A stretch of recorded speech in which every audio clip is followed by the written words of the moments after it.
Hello everyone, welcome to Triyang Manmoji channel. आज का जो विषय है वो है 2 अक्षर वाले हिंदी शब्द।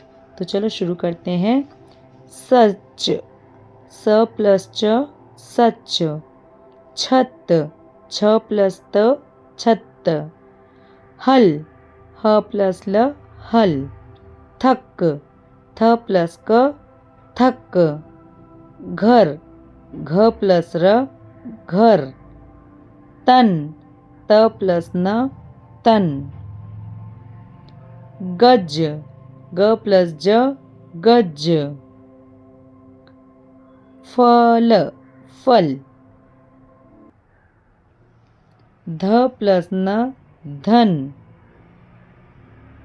नल, नल।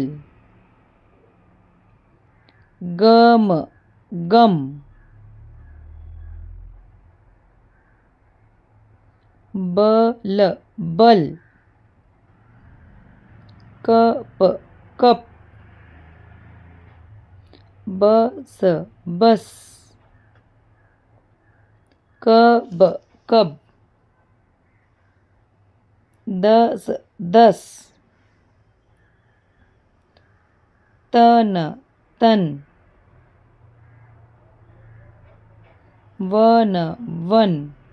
रख, रख।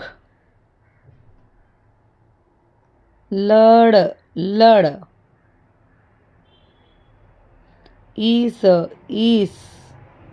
पग, पग। बड़, बड़। हद, हद।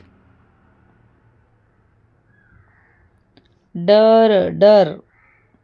ठग, ठग। पथ, पथ।